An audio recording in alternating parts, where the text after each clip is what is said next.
Então você estava falando sobre sua experiência mediúnica, onde o Preto Velho se aproximou e você, no primeiro momento, teve uma resistência que é natural, uma resistência cultural até, Exato, como eu exato. tive anos atrás, com as pneumatofonias. Eu resistia a algumas coisas, mas é impossível controlar, né?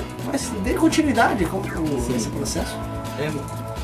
Nesses primeiros contatos, a gente só sentiu o envolvimento da entidade. Então, você tem uma mudança no corpo. Uma mudança é substancial na maneira de enxergar, de escutar. E conforme o grau de consciência que você fica durante o evento, vai ter a sua interferência ou não no processo. No Kardec, prega-se que devemos estar conscientes durante o processo mediúnico para um controle efetivo desse processo, da manifestação. Assim, vindo uma entidade de uma categoria inferior, necessitada de uma ajuda e de um esclarecimento, e um médium treinado, estudado e em posse das suas atitudes, não deixa jamais que a entidade, uma vez no processo de mediunismo, tome atitudes de qualquer natureza, que o médium permita que dê continuidade. Então, o importante de se ter consciência durante o processo é o seu espírito judicioso do processo dizer isso é coerente, isso não é coerente. Agora, devemos ter um cuidado nesse ponto, e esse cuidado só vem com a experiência e com o estudo, de não deixar com que o nosso conhecimento do aparelho mediúnico, assim como as vontades, desejos e qualquer idiosincrasias que seja, interfiram no processo. Você precisa ser a ferramenta. Você ali é um alicate, é uma chave de fenda, um martelo, que vai ser usado por alguém para um determinado serviço. Então, com a diferença que, com a consciência de que se o equipamento for usado, for demonstrado que vai ser usado com alguma má intenção, o médium imediatamente ele tem um controle da situação. Ele desconecta a ligação e aquele ato, mas isso requer treino. Então nós podemos falar dos centros também, André, isso que você está falando, é como se fosse um antivírus. Isso. O antivírus identificou ele quarentena. Não, aqui você não. Acontece, por exemplo, isso que eu vou falar não é uma regra, não é uma via de regra, mas quando dos irmãos desencarnados que porventura não estão conscientes da situação em que se encontram, por causa do tipo que porventura não estão conscientes da sua condição de desencarnado, devido à maneira como isso se deu, por exemplo, alguém que morreu num acidente, alguém que morreu de morte súbita, espontaneamente, por qualquer motivo que seja, e que tenha pouca relação com o espiritual, com o divino, e não tem consciência do que está acontecendo, ela traz fortemente a sensação desse evento. Quando essa entidade é levada para ser ajudada e ela se manifesta através de um médium, sempre o médium recebe a carga de fluidos dessa entidade. Essa troca é muito necessária, porque como esse médium, essa entidade ainda está um tanto quanto com as vibrações mais próximas da vida terrena, o choque de mediunidade permite com que a espiritualidade e os atendentes sensibilizem aquele espírito, Porque fora disso, ele nem vê e nem percebe a situação que ele se encontra. Como eu disse, isso não é uma regra absoluta, exato. tem as suas nuances, né? Porque cada um é um universo. Isso. Mas isso que você está falando realmente vale para situações quando você está muito desequilibrado emocionalmente. Você entra no estado mental, onde que nem, por exemplo, às vezes, né, pessoas que desencarnam e ficam presas ao corpo físico, mas não com uma necessidade de pagar os pecados, e sim um estado mental do mesmo. Isso. Então é isso que nós podemos entender que você está falando agora aqui, André, é que esse espírito necessita dessa sensação grotesca que é do planeta Terra para ele poder observar um ambiente invisível e toda aquela estrutura de assistência. E ao se conectar a essas trocas de fluidos, acho que é a hora que começa a pegar o canal, né?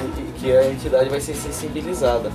Então, porventura, se aquele espírito morreu com uma facada no coração, o médium ele tem uma coisa parecida com a dor que a entidade está sentindo. Só com um controle emocional, assim como do estudo, o médium não vai se deixar levar pela sensação externa que a entidade traz e vai. É difícil, isso é um procedimento difícil, mas na persistência ele vai conseguir ser o aparelho que a espiritualidade espera que ele seja para o resgate daquele irmão ali necessitado no momento.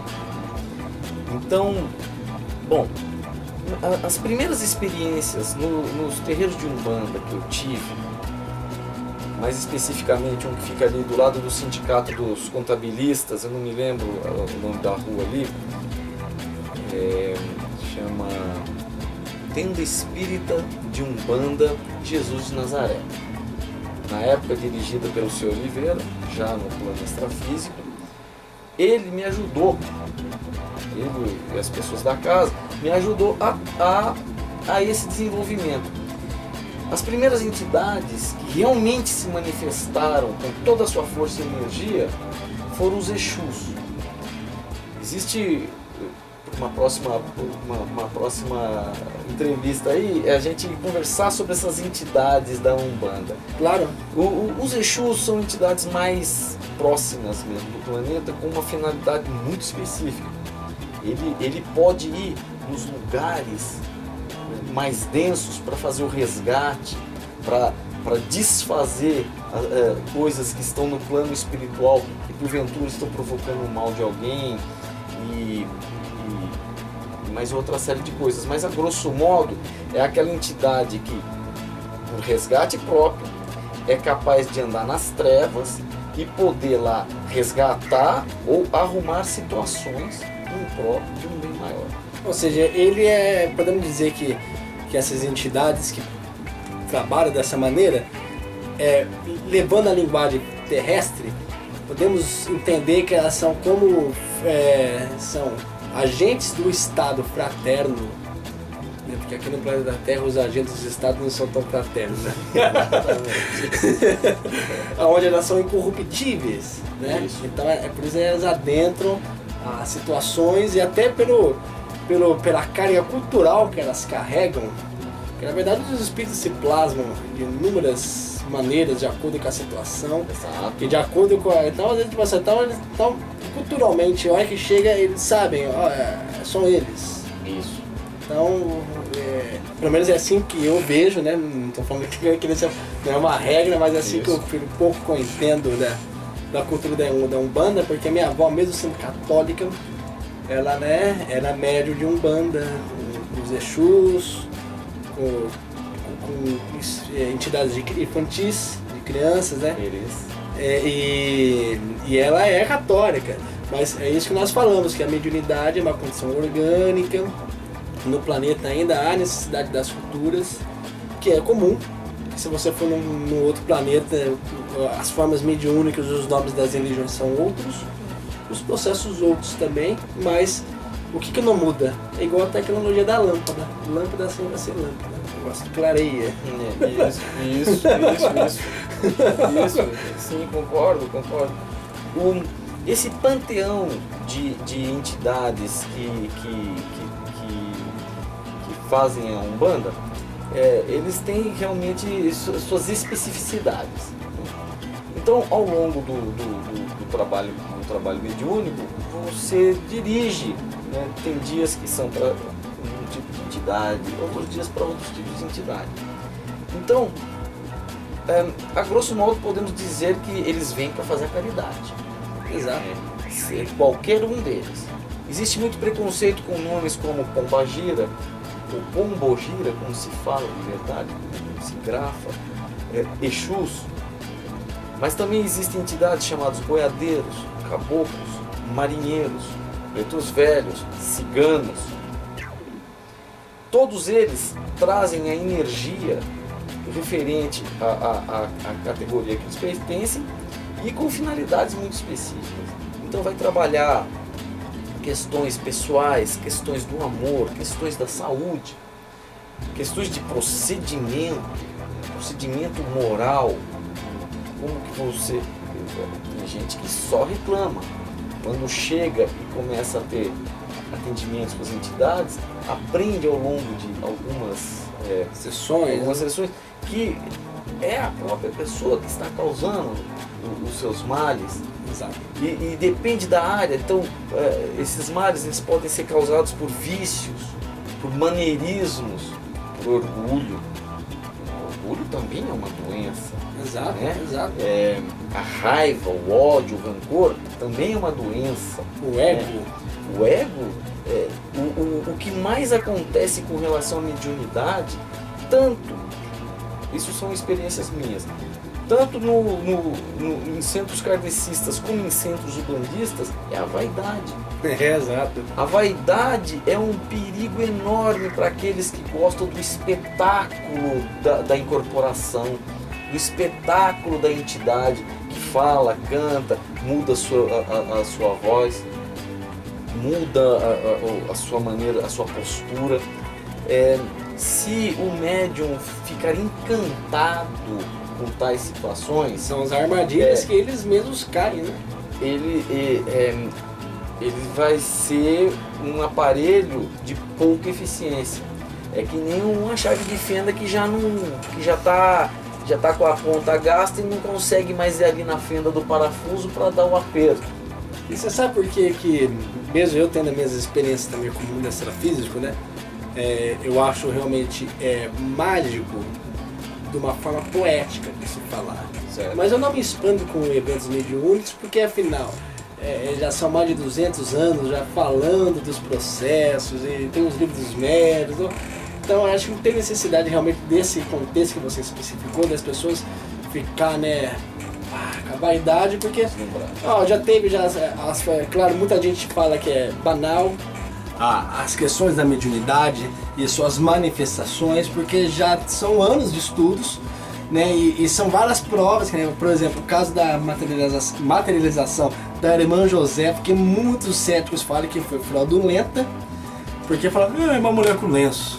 Mas não é, eles colocaram, eu conheci o fotógrafo, antes dele desencarnar, eles são aqui de Campinas, uma casa espírita chamada Casa do Caminho, mas essa história fica para um outro diálogo, que é uma história também longa. Mas resumindo, eles usavam os lençóis porque as materializações, né, você transportar fisicamente um organismo biológico, mesmo que seja mais sutil, que é o perispírito, para essa dimensão, é um trabalho de teletransporte natural. E nem sempre as construções genéticas eram realmente materializadas. Então, para não assustar as pessoas, eles eram orientados e eles mesmos traziam em meio de transporte os lençóis. Me cobrem, porque às vezes pode ficar sem um olho. Isso. Vai causar um constrangimento. E não é essa a intenção. A intenção não é essa. Exato. Então é interessante isso, porque já que todo mundo é médium, eu acho que não tem que se fazer diferença através das mediunidades. Né? Cada um tem a sua experiência. No fim todo mundo volta pra lá. E quem tá lá vem pra cá. Aí quem que são as entidades que irão ajudar? Nós mesmos. Aí troca seus papéis. o guia vira o guiado. Isso. Isso. Batalha, então vamos finalizando aqui, que eu acho que eu vou dividir esse vídeo em 2 partes, né? Muito obrigado por você dividir com a galera que assiste o canal Existem Ondas, né? Batalha contou um pouco da sua história através dos processos, né? Primeiro na cultura do kardecismo, depois na cultura da Umbanda, e ele entendeu que na verdade tudo é uma coisa só, porque a lâmpada ela vai funcionar aqui ou em Marte, né? O processo é a mesma coisa. Ela precisa dar a luz e é isso para que ela serve. Foi muito legal, Lourenço, poder participar do programa e dar um pouquinho de algumas ideias e uma pequena experiência que eu já tive nesse campo. Já estou sendo chamado novamente para voltar ao trabalho, pois mais uma vez eu o deixei, e a vida nos conduz, né? A vida nos leva, né? Ela não acaba na morte, não começa no óvulo, mas ela exige que a gente faça e deixe nesse planeta aqui boas construções. A mediunidade é uma maneira de fazer isso, e a gente não pode negligenciar. Não pode se envaidecer, porque tudo que a gente está fazendo ali, além de ser resgate para o médium, é um alento para quem está sendo atendido, para quem está recebendo aquelas palavras. Então nós devemos agir com respeito, com muita deferência com relação a isso. E só. Muito obrigado, Taubaté. Então é isso aí, galera. Muito obrigado a vocês que estão assistindo o canal Existem Ondas, né? Isso que nós estamos fazendo também, André, é uma forma de trabalhar nossa mediunidade, porque afinal, quando nós abrimos a boca, são referência das entidades ao lado. Então, já que a gente não falou nada que afrinja, não estamos passando péssimas informações, então quer dizer que nós estamos tentando elevar nossa mediunidade, e vocês também que estão assistindo esse tipo de conteúdo, quer dizer que você também está praticando a sua mediunidade, porque você podia estar vendo outros tipos de informação, porque afinal a internet é um mundo devastamente incrível. Certo, Sandra? Muito obrigado. Beleza. Muito obrigado por você estar aqui no canal Existem Ondas. E lembrando só que a primeira vez que nós gravamos Ondas Magnanas foi aqui no estúdio do André, né? Então nada mais do que a gente, né, do canal Existem Ondas, o nosso convidado aqui. Valeu, seu Lourenço. Muito obrigado. Então, lembre-se, meus amigos, eu sou Lourenço Neto e eu toco com o mundo extrafísico. Abraços. Abraços.